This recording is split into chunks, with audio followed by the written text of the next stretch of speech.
Hi dear students, நம்ம இந்த counselling ஷெட்யூலுக்காகவும் கவுன்சிலிங்காக wait பண்ணிட்டு இருக்கோம். யாரும் முதல்ல பயப்படாதீங்க, பேனிக் ஆகாதீங்க, டென்ஷன் ஆகாதீங்க. கமெண்ட் செக்ஷன்ல நிறைய ஸ்டூடெண்ட்ஸ் இதுக்காக ரொம்ப வருத்தப்படுறீங்க. ஆக்சுவலா நம்ம இந்த ரியாலிட்டியை எடுத்துட்டு தான் போகணும், ஃபேஸ் பண்ணி தான் ஆகணும். அது மட்டும் இல்லாம கவுன்சிலிங்லாம் நடக்காமலாம் இருக்காது, கண்டிப்பா கவுன்சிலிங் நடக்கும். கவுன்சிலிங் அதுவும் இந்த செப்டம்பர் மந்தே நம்மளுக்கு கவுன்சிலிங் நடந்து கண்டிப்பா நம்ம அக்டோபர் 4th வீக் அல்லது நவம்பர் 1st வீக்ல நம்ம என்ன பண்ணிடுவோம் அப்படின்னா காலேஜ் போய் சேர்ந்துருவோம். சோ நம்மளுக்கு இப்போ டிஎன் மெடிக்கல் செலக்ஷன் கமிட்டில இருந்து கிடைச்ச புதிய அப்டேட் என்ன அப்படின்னு பாத்தீங்கன்னா, நம்மளுடைய கவுன்சிலிங் நெக்ஸ்ட் வீக், அதாவது வரக்கூடிய வீக்குள்ள கவுன்சிலிங் ஷெட்யூல கொடுத்து கவுன்சிலிங் இமீடியட்டா நாங்க ஸ்டார்ட் பண்ணிடுவோம் அப்படிங்கறத சொல்லியிருக்காங்க. ஏன்னா கவர்மெண்ட் உடைய ஆர்டர் இன்னும் ரிலீஸ் பண்ணல.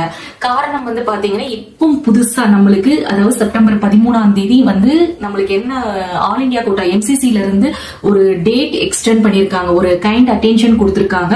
ரவுண்ட் 2 உடைய கவுன்சிலிங் எம்பிபிஎஸ் பிடிஎஸ் உடைய டேட்டை எக்ஸ்டெண்ட் பண்ணிட்டாங்க. சோ ஏக்யூயோட டேட் எக்ஸ்டெண்ட் ஆயிருச்சு அப்படின்னா ஆட்டோமேட்டிக்கா நம்மளுடைய ஸ்டேட் கவுன்சிலிங் உடைய டேட்டுமே எக்ஸ்டெண்ட் ஆயிரும். சோ அப்படி இருக்கும்போது நம்ம அந்த ஒரு பர்பஸ்க்காக மட்டும்தான் நம்மளுடைய கவுன்சிலிங் ஹோல்ட் பண்ணிருப்பாங்க. அதனாலதான் கவர்மெண்ட் ஆர்டரை ரிலீஸ் பண்ணாம இருப்பாங்க. சோ மெயினா நான் உங்கள்ட்ட ஒரு கைண்ட் ரெக்வஸ்டா கேட்டுக்கிறது, நீங்க ரொம்ப ஃபீல் பண்ணாதீங்க. நீங்க நெக்ஸ்ட் இயர்லாம் கவுன்சிலிங் நடந்து நெக்ஸ்ட் இயர்ல நீங்க காலேஜ் போக மாட்டீங்க, இந்த இயரே நீங்க போயிருவீங்க. அதுவும் November 1st week, October last 4th week அல்லது நவம்பர் 1st வீக் போயிருவீங்க. அண்ட் நம்மளுக்கு இன்னொரு இந்த ரவுண்ட் 1 கவுன்சிலிங் சாய்ஸ் ஃபில்லிங் நடக்கக்கூடியது நெக்ஸ்ட் வீக்கே நம்மளுக்கு ஸ்டார்ட் பண்ணிடுவாங்க, இமீடியட்டா ஸ்டார்ட் பண்ணிடுவாங்க. சோ ஒவ்வொரு ரவுண்டுக்குமே நம்மளுக்கு ரிசல்ட், கவுன்சிலிங் ரிசல்ட் வந்த உடனே காலேஜ்ல போய் நம்ம ரிப்போர்ட் பண்றதுக்கு ஒரு 1 வீக் டைம் கொடுப்பாங்க. சோ அந்த டைம் எல்லாம் என்ன பண்ணிடுவாங்கன்னா கொஞ்சம் நம்மளுக்கு ரெடியூஸ் பண்றதுக்கு சான்சஸ் இருக்கு. சோ நீங்க இந்த காலேஜ்ல போய் நீங்க ரிப்போர்ட் பண்ணும் போதே நீங்க எப்போ காலேஜ் ஜாயின் பண்ணணும் அப்படிங்கிற ஒரு இன்ஃபர்மேஷன் கவர்மெண்ட் காலேஜ்லயும் கொடுப்பாங்க, எஸ்எஃப் காலேஜ்லயும் கொடுப்பாங்க.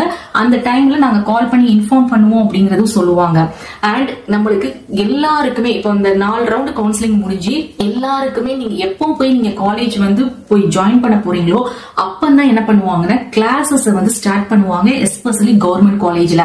அண்ட் பிஃபோர் தட் சில கவர்மெண்ட் காலேஜ்ல என்ன பண்ணுவாங்க, எல்லாரும் சேரக்கூடிய டைம் வரைக்கும் நீங்க ஜிஹெச் கவர்மெண்ட் ஹாஸ்பிட்டல் டியூட்டி பாருங்க அப்படிங்கிற ஒரு புரோட்டோகால் போடுவாங்க. எல்லா கவர்மெண்ட் மெடிக்கல் காலேஜும் இல்ல, ஒரு சில கவர்மெண்ட் மெடிக்கல் காலேஜ்ல அந்த மாதிரி தான் நம்மளுடைய ஸ்டூடெண்ட்ஸ், போன வருஷம் இருந்த ஸ்டூடெண்ட்ஸ் உங்க சீனியர்ஸ் கொடுத்த அப்டேட் அந்த மாதிரி பார்க்க சொல்லுவாங்க.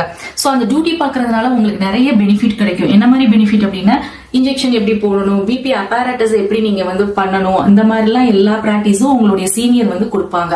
சோ கிளாஸஸ் நீங்க யாருமே மிஸ் பண்ண மாட்டீங்க. கண்டிப்பா முன்னாடியே போய் சேர்ந்தவங்களோட தான் நீங்க செமஸ்டர் எழுதுவீங்க, எந்த கிளாஸஸும் மிஸ் பண்ண மாட்டீங்க. கவர்மெண்ட் காலேஜை பொறுத்த வரைக்கும் எல்லா ஸ்டூடெண்ட்ஸ் வந்த பிறகுதான் கிளாஸஸ் ஸ்டார்ட் பண்ணுவாங்க. ஒரு சில கவர்மெண்ட் காலேஜ்ல இந்த மாதிரி டியூட்டி பார்க்க சொல்லுவாங்க. சோ ஓகே, இப்போ எஸ்எஃப் காலேஜுக்கு எப்படி அப்படின்னு கேட்டீங்கன்னா, மேனேஜ்மெண்ட் கோட்டா மூலமா போனவங்களுக்கு போய் ஜாயின் பண்ணிருப்பாங்க. அவங்களுக்குமே கிளாஸஸ் ஃபுல் போர்ஷன்ஸையும் எடுத்து கவர் பண்ற மாதிரி இருக்காது. லிபரலா அவங்களுக்கு ஒரு பேசிக்கா சொல்லி கொடுத்துட்டு இருப்பாங்க. ஒன்ஸ் நீங்க போய் ஜாயின் பண்ணும் போதுமே நீங்க எந்த கிளாஸஸையும் எந்த சப்ஜெக்ட்ஸையும் நீங்க மிஸ் பண்ண மாட்டீங்க. அவங்களுடைய நீங்க என்ன பண்ணிருவீங்கன்னா ஓவர் கம் பண்ணி கரெக்டா நீங்க கொண்டு வந்துருவீங்க. அவங்களுடைய நீங்க செமஸ்டர் எழுத ஆரம்பிச்சிருவீங்க. சோ அதனால நீங்க யாருமே ஐயோ கிளாஸஸ் போயிரும், நாங்க காலேஜுக்கு லேட்டா போறோம், இந்த மாதிரி எல்லாம் நீங்க எதையுமே மிஸ் பண்ண போறதில்ல. இதனால நீங்க பயப்பட வேண்டிய அவசியமும் கிடையாது. ரொம்ப முக்கியமா நான் சொல்லக்கூடியது என்னன்னா, இந்த பேஷன்ஸ் அப்படிங்கறத நம்ம திருப்பி சொல்லிட்டு இருக்கோம். உங்களுடைய லைஃப்ல இந்த பேஷன்ஸ், இந்த பாசிட்டிவிட்டிய கொஞ்சம் ஃபாலோ பண்ணி பாருங்க, கொஞ்சம் பாசிட்டிவிட்டியா பேசி பாருங்க. இந்த மெடிக்கல் ரிலேட்டட் கோர்சஸை பொறுத்த வரைக்கும் இந்த பாசிட்டிவிட்டி, இந்த பேஷன்ஸ் ரொம்ப முக்கியமானது. அப்படி இருந்தாதான் இந்த மெடிக்கல் சார்ந்த ஒரு ஜாப்ல நம்மளால ஒர்க் பண்ண முடியும். சோ அப்படி இருக்கும்போது இந்த அளவுக்கு நீங்க இவ்வளவு பொறுமையாவும் ஒரு பாசிட்டிவிட்டியாவும் இருந்திருக்கீங்க அப்படின்னா உங்களுக்கு கிடைக்க போற சக்சஸ் ரொம்ப பெரிய சக்சஸ். அதை எப்பவுமே மறக்காதீங்க. கண்டிப்பா உங்களுக்கு ஒவ்வொரு ஸ்டூடெண்ட்ஸுக்குமே கண்டிப்பா பெரிய சக்சஸ் இருக்கு. அந்த பெரிய சக்சஸ் நீங்க பார்க்க போறீங்க. சோ மை டியர் ஸ்டூடெண்ட்ஸ், இதே பாசிட்டிவிட்டி, இதே பேஷன்ஸோட இருங்க. கண்டிப்பா நீங்க கவுன்சிலிங்ல பார்ட்டிசிபேட் பண்ணி எல்லாருமே சீட் எடுக்க போறீங்க. அண்ட் அது மட்டும் இல்லாம காலேஜ் போய் நீங்க ஜாயின் பண்ண போறது மெடிக்கல் காலேஜ் எம்பிபிஎஸ் பிடிஎஸ் ஸ்டூடெண்ட்ஸுமே அக்டோபர் லாஸ்ட் அல்லது நவம்பர்ல தான் அவங்க ஜாயின் பண்ண போறாங்க. சோ அவங்களுடைய நம்மளும் போய் காலேஜ் ஜாயின் பண்ணிடுவோம். நீங்க எந்த கிளாஸஸும் மிஸ் பண்ண மாட்டீங்க. உங்களுக்கு இந்த வீடியோ பிடிச்சிருந்தா லைக் பண்ணுங்க.